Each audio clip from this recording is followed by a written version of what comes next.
Viene un hombre a predicar a la capilla. Un hombre que fue como tú, que andaba en pandillas y en drogas. Era un hombre que se dedicaba a matar gente por dinero. Viene aquí a la iglesia a cantar y a predicar la palabra. Te invito para que vayas. Dije yo, esta es mi salida. Voy a ir a la iglesia. Y cuando esté dentro de esa iglesia, voy a matar al predicador. Cuando esté matando al predicador, el gunman, el hombre del arma que anda alrededor, me va a disparar y me va a matar. Y llegué a la iglesia y me senté enfrente de las bancas. Cuando yo me senté al frente de esas bancas, aquel hombre empezaba a predicar. Y cuando estaba predicando, oí una voz que me decía: ahora levántate y asesínalo. Y quería levantarme para accionar, pero escuché una voz que me decía: tú no puedes tocar a uno de mis hijos. La voz de Dios. Y yo me quedé quieto ahí donde estaba en esa silla. Sentí que estaba amarrado. Me quise volver a levantar, pero volví a escuchar esa voz que me decía: tú no puedes tocar a uno de mis pequeños. Ya no supe ni qué hacer sino quedarme estático en esa silla. Pero ahí en esa silla, aquel hombre se bajó de aquella tarima y se acercó donde estaba. Y cuando llegó donde estaba, llegó y me abrazó. Y cuando me abrazó, sentí que toneladas de cadenas se habían caído de mi cuerpo. Y caí en ese rincón y empecé a llorar en ese rincón.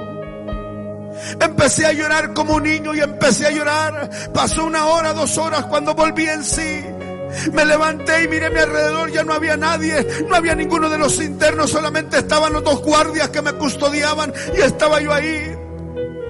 Cuando me levanté, le dije al guardia: what happened? ¿Qué es lo que pasó? Me dice: llevas 2 horas hincado llorando ahí como niño. No entiendo qué te haya pasado. Dice: pero es tiempo de irnos a la celda. Y me amarró de los pies y de la cintura y de los brazos. Y me volvió a la celda. Pero cuando llegué a la celda, I was feeling so different. Yo me sentía totalmente diferente. Algo había pasado en aquella celda. Algo pasó ahí.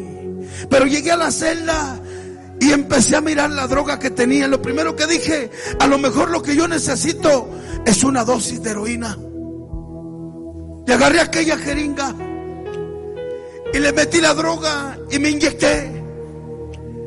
Pero no pude sentir la reacción de la droga, sino sentía en todo mi cuerpo. Sentía una comezón como si trajera un hormiguero encima de mí. Iglesia, ya no pude sentir la reacción de la droga.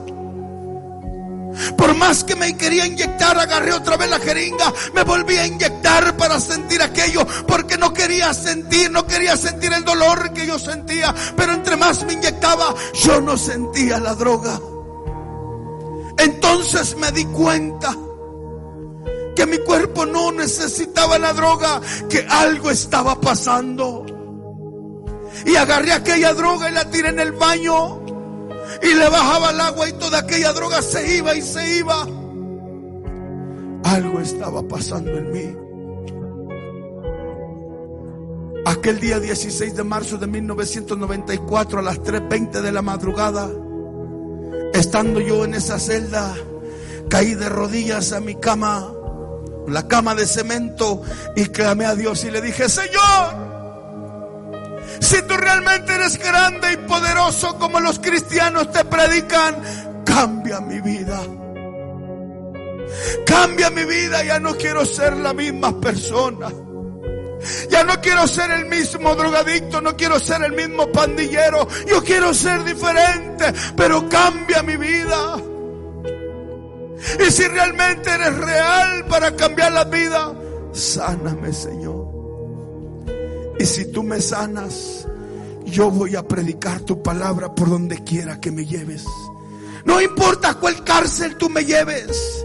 No te pido que me saques de la cárcel, aquí déjame. Para ese entonces ya había pasado un tiempo. Yo había tenido un problema dentro del penal y había asesinado a otra persona ahí adentro, la cual me habían dado 11 años más de cárcel. Ya eran 67 o 68 años los que yo tenía que hacer de cárcel. Mi salida se cumplía el 16 de septiembre del año 2050 tenía que salir yo de la cárcel. Pero bendito sea Dios que solamente les purgué casi 17 años y me dejaron en libertad por la gracia de Dios. Yo caí preso el 26 de mayo de 1986. En el año 86 yo era un jovencito que iba entrando a la cárcel. Un jovencito que aparecía en las noticias y en los periódicos se busca. Por crímenes, por robo, por ventas, por tratantes de blancas y tantas cosas. Era un niño, pero un niño que esa fue la vida que se me enseñó.